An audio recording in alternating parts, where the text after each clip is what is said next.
Anyway, I'll begin with an assertion, I think. There have been many times in which the Scottish working class has contributed to the turning of history at a British level. But there have been only two occasions when they have led that. One was the 1919 general strike, and the second was the UCS. And what I want to do is focus on how the work-in, 40 years ago, changed the course of history and what we can learn from it. First, on the background. There are close similarities, strangely, to the situation we're in today. We've had then a far-reaching economic crisis. We have one today. We had then a Conservative government that was both arrogant, overconfident, and divided. I think we've got one of them today. And a working population across Britain which, though economically quite militant, appeared at that stage to have become politically quite passive. Just a little bit about the economic crisis. Then it was international, far-reaching. Those years, 1970 to 72, saw the devaluation of the dollar and the end of that monetary framework that sustained the welfare state ever since 1945. Rapidly rising inflation, rising unemployment, and the banks going bankrupt. That was 1971 to 72. Background to the division in the Conservative government. This is important because only when you understand that do you understand the subtlety of the tactics of the stewards. You had two factions. One, a neoliberal one, around Keith Joseph, who always opposed post-war Keynesian full employment policies. They said it gave too much power to the workers. And now they had started to build a base among the regional barons of industry, including those on Clydeside.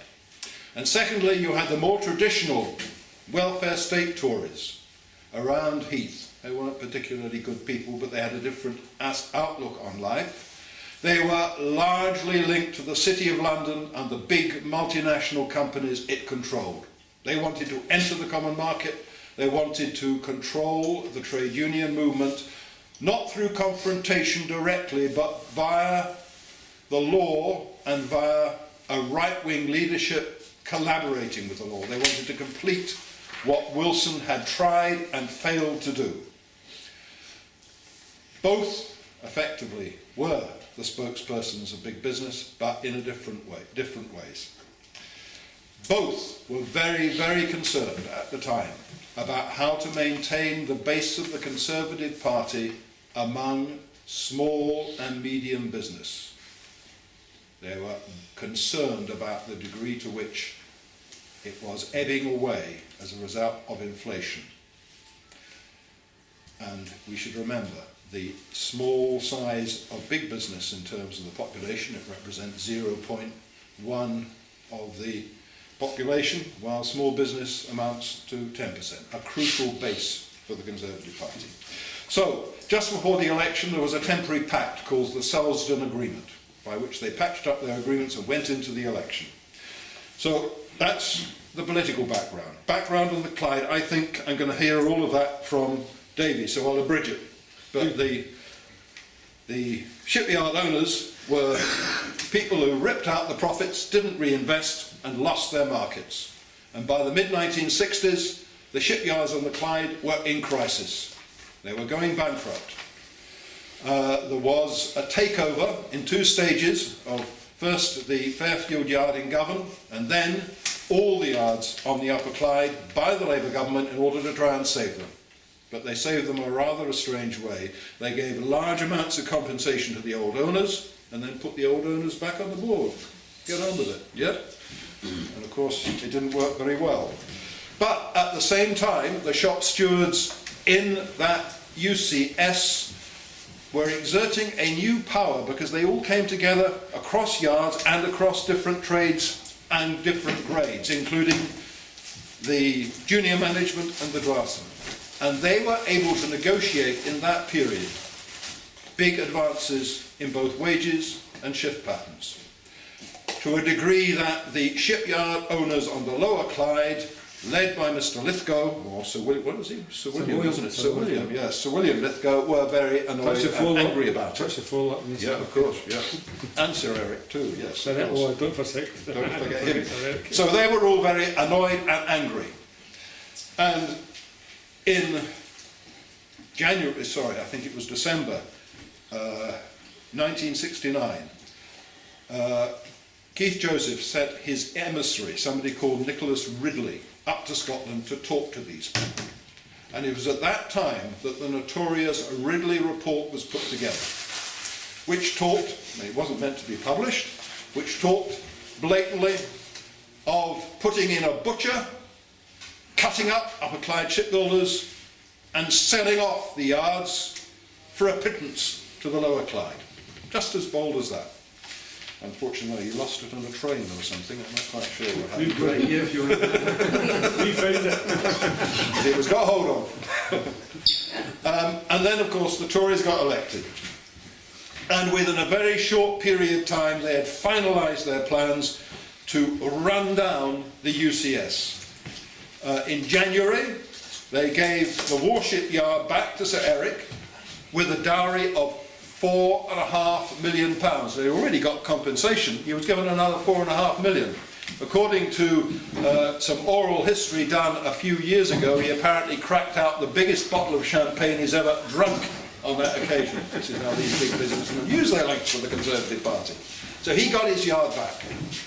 And the other yards went on, and they went on struggling on the old losses wrapped up by the old owners, but nonetheless increasing efficiency and looking as though they could make their profits by the end of probably 1971 to 72. But immediately the Tory government cut off their trade credits, and that meant that it was extremely difficult for them to have the running cash needed to operate.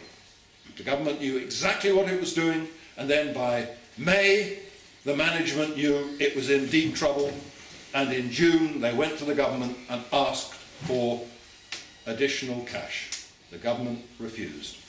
And on the 14th of June, the government said, we cannot support lame ducks. We are going to have a more effective running of this country, and we're going to appoint a special expert panel that will recommend the future. So that was the background.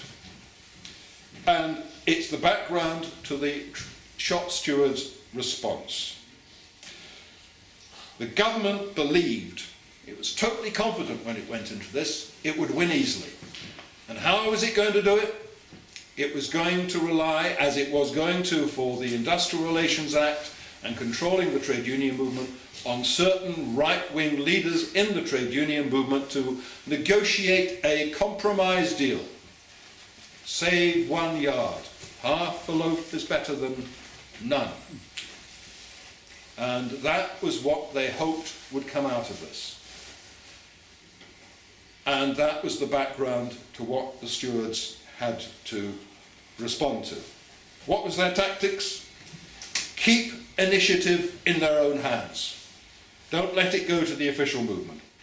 Build alliances both in the community and across the trade union movement to outflank the right wing. And to give it a name, it was Danny McGarvey of the Boilermakers. I think I'm not being on. You want to say nasty things about him. Correct. No. And third, and most fundamentally, I think, exploit the weaknesses in the government's own political and economic base.